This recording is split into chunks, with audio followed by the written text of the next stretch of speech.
नमस्कार मु रश्मि रश्मि किचन को आपण मानक स्वागत जनाऊँगी। तो फ्रेंड्स आज आम रोही माछर तरकारी बनैबा। रोही माछ आलू दे मुझे तरकारी तैयारी करुँची। नॉर्मली आपण मैंने समस्त तो घर तैयारी करुवे मुझे प्रोसेस रे करुँची। आपण देखंतु वर्तमान मुझे 1 किलो रोही माछ नहीं जाइछि। ताकू भल भाव में सफा कर देइथिली एवं मु अल्प हळदी पाउडर नौछि। आपण केते माछ नहीं ता अनुसार अल्प लुण नेबे। एठी मु किछि लंका पाउडर मध्य देइछि। एठी अदा रसुण पियाजर पेस्ट मु टिक अल्प दउछि। चलंतु आको हमें भल भाव में वर्तमान गोळे दबा एवं 10 मिनिट रेस्ट पाई आमे छाड़ी दबा। तापरे आमे तेल गरम करी भल भाव में ताकू आमे छाणीबा।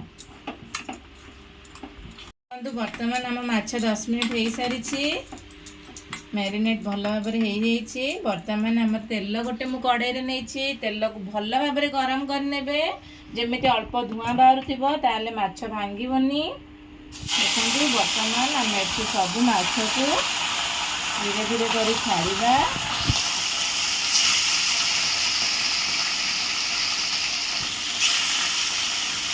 अल्प माछ ने तेल देखिए आपण केते तेल नहीं। वर्तमान चलते आम माछ को भाजा। मुझे तरकारी 4टी टमाटर बड़ साइज मुझे पेस्ट कर नहीं जाइए। एठी किसी अदा रसुण पियाजर पेस्ट तैयारी करनी। एठी 4टी 5टी बड़ बड़ साइज पियाज को मु पतला पतला लंबा भाव में काटी नहीं। वर्तमान चलतु आम सुखिला मसला को रेडी करवा गोटे पात्र रे। देखो मुझे गोटे गिना नहीं जाइए। मुझे गोटे बड़ चामच धनिया पाउडर नहीं जाइए। अधा जीरा पाउडर नहीं।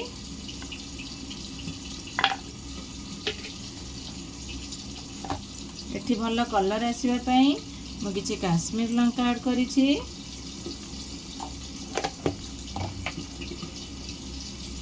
आमे माछरे हळदी देइथिले तेणु हळदी आपण देखि ऐड करिवे। केते माछ नैछन्ति ता अनुसार लुण माछरे मध्य लुण मध्य मैरिनेट करला समय रे आमे देइथिले। वर्तमान मध्य आपण केते आलू माछ नैछन्ति ताको देखि लुण देबे। मु गोटे चम्मच लुण देइछि।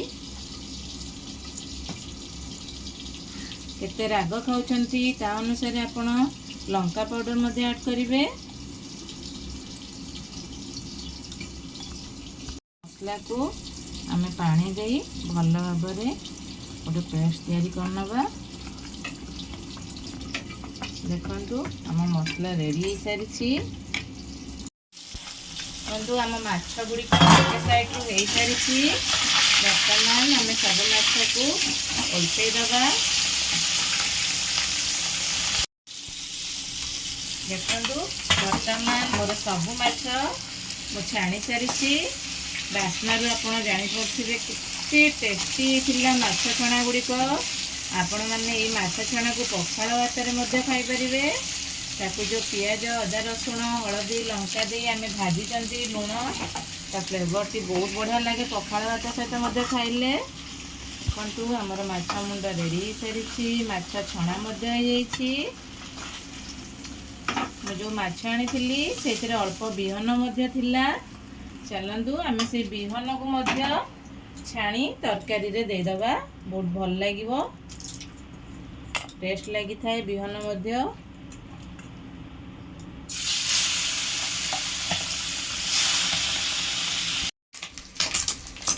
देखो माछर बिहन गुड़िक आमर भाजी भल भाव में। यहीपरी बिहन को आपण मैंने माछरे मिसई थे करंतु बहुत टेस्ट लगे। ही मु आलू को किसी आलू को लंबा लंबा भाव में काटी नहीं आम भाजी नबा। आलू रे भल कलर आसापी आम किसी हलदी गुंड एवं काश्मीर चिल्ली अल्प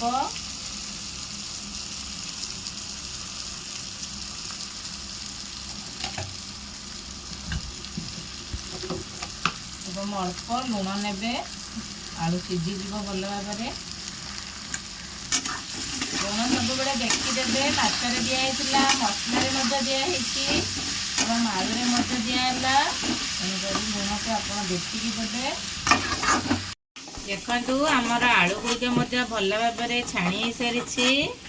ଏହିପରି ଗୋଲ୍ଡେନ୍ କଲର୍ କରି ଆପଣ ଆଳୁ ଗୁଡ଼ିକୁ ଆମେ ଛାଣିବା। କାଟି ରଖିଥିବା ପିଆଜ ସବୁକୁ ଆମେ ଭଲ ଭାବରେ ଛାଣି ନେବା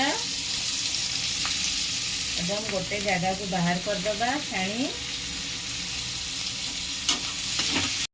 ଦେଖନ୍ତୁ ପିଆଜକୁ ଏହିପରି ହାଲକା ବ୍ରାଉନ୍ କଲର୍ କରି ଭାଜିବା, ନହେଲେ ପିଆଜ ପୋଡ଼ିଲେ ପିତା ଲାଗିଥାଏ। ଆମେ ଗୋଟେ ଜାଗାକୁ ପିଆଜ ସବୁ ବାହାର କରିନେବା। ବର୍ତ୍ତମାନ ମୁଁ ସେଇ କଢ଼େଇରେ ହିଁ ତେଲ ନେଇଯାଇଛି। ଗରମ ହେଇଯାଇଛି ଆମ ତେଲ। ବର୍ତ୍ତମାନ କିଛି ସୋରିଷ ଦେଇ ଦେଇଛି ଅଳ୍ପ ଏବଂ ଜିରା କିଛି ଦେଇଛି।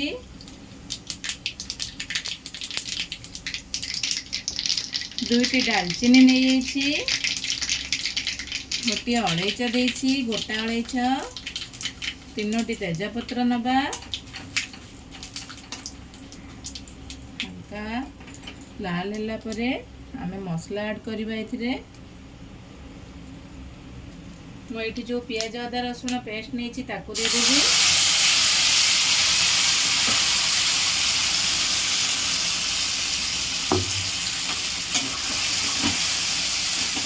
ଅଳ୍ପ ଆମର ପିଆଜ ଅଦା ରସୁଣ ଭାଜି ହେଇସାରିଛି।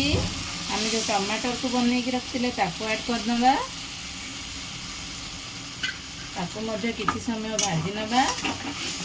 ବର୍ତ୍ତମାନ ଆମର ଟମାଟର, ଅଦା, ପିଆଜ, ରସୁଣ ଅଳ୍ପ ଫ୍ରାଏ ହେଇସାରିଛି।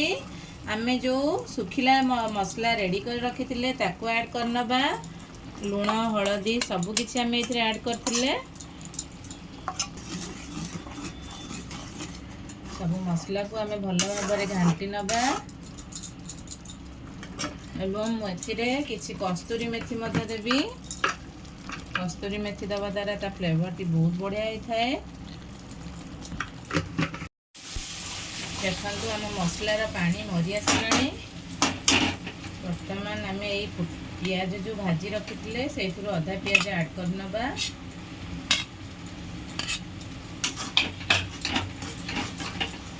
ଆଉ ଅଳ୍ପ ସମୟ ଆମେ ଆଉ 1-2 ମିନିଟ୍ ପାଇଁ ଫ୍ରାଏ କରିବା ମସଲାକୁ। ବର୍ତ୍ତମାନ ଆମ ମସଲା ସବୁ ଭଲ ଭାବରେ କେତେ ସୁନ୍ଦର କଲର୍ ଦେଖାଯାଉଛି। ମସଲା ରେଡ଼ି ହେଇସାରିଛି। ଆମେ ବର୍ତ୍ତମାନ ଏଇ ଫ୍ରାଏ କରିଥିବା ଆଳୁ ସବୁକୁ ଏଥିରେ ଆଡ୍ କରିନେବା।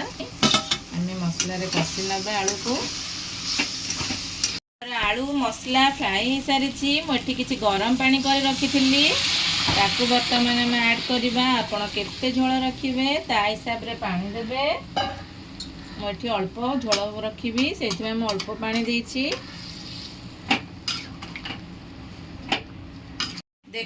ଦେଖିପାରୁଛନ୍ତି ମୋର ଏଇ ମସଲା ଝୋଳଟିର କଲର୍ କେତେ ସୁନ୍ଦର ଆସିଯାଇଛି। ବର୍ତ୍ତମାନ ଆମେ ଏଥିରେ ମୋର ମସଲା ଫୁଟି ସାରିଛି। ମାଛ ଆମେ ସବୁ ଆଡ୍ କରିବା ଏଥିରେ। ଏହିପରି ରୋହି ମାଛ ଆଳୁର ତରକାରୀ ଆପଣ ବନାନ୍ତୁ, ଦେଖିବେ ବହୁତ ଟେଷ୍ଟ ଲାଗେ। ଏବଂ ମୋର ମାଛ ବିହନ ମଧ୍ୟ ଏଠି କିଛି ଥିଲା ତାକୁ ମଧ୍ୟ ମୁଁ ଆଡ୍ କରିଛି, ସିଏ ମଧ୍ୟ ବହୁତ ଭଲ ଲାଗେ। ଦେଖନ୍ତୁ ମାଛ ବିହନ ମଧ୍ୟ ତରକାରୀରେ ପକାନ୍ତୁ। ସବୁ ମାଛ ଦେଇ ସାରିଛି। ଭାଜି ରଖିଥିବା ପିଆଜ ସବୁକୁ ମଧ୍ୟ ଏଠି ମୁଁ ଆଡ୍ କରିନେବି। ଏଠି ଆମେ କିଛି ଗରମ ମସଲା ମଧ୍ୟ ଆଡ୍ କରିନେବା। ଆମେ ଏହିପରି ହାଲକା ଘୋଡ଼େଇ ଦେବା, ବେଶୀ ଜୋର ଘାଣ୍ଟିବେନି ତରକାରୀ ଏବଂ କଭର୍ ଦେଇଦେବା। ୟାକୁ ବେଶୀ ନୁହଁ 5 ମିନିଟ୍ ପାଇଁ ଆମେ ବର୍ତ୍ତମାନ କଭର୍ ଦେଇ ତରକାରୀକୁ ଫୁଟେଇ ନେବା।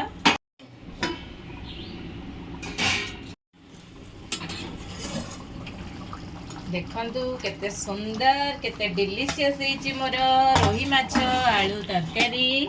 କଲର୍ରୁ ଆପଣ ଜାଣିପାରୁଥିବେ କେତେ ଟେଷ୍ଟି ହେଇଥିବ ମୋ ତରକାରୀଟି।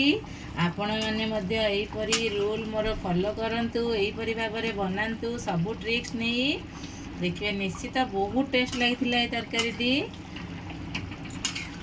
तो फ्रेंड्स देखंतु वर्तमान मोर सुपर टेस्टी गर्मा गरम रोही माछ आलू तरकारी रेडी हो सारी। ता सहित माछर बिहन मध्य अच्छी टेस्टी बहुत सुपर टेस्टी थिला। वर्तमान देखंतु ता सहित मु गर्मा गरम भात मध्य नेछि एवं किछि माछ मध्य भाजिकी नेछि। आज बहुत टेस्ट होता आम खाइबाटी। आपण मानकु मोर ये रेसिपीटी किपरि लागिला मते कमेंट बॉक्स रे जणांतु। मोर एहीपरि नुआ नुआ वीडियोर नोटिफिकेशन पाइबा पई मो चैनल को लाइक शेयर सब्सक्राइब करने को भूलिबेनी। रहिली नमस्कार धन्यवाद जय जगन्नाथ थैंक यू बाय।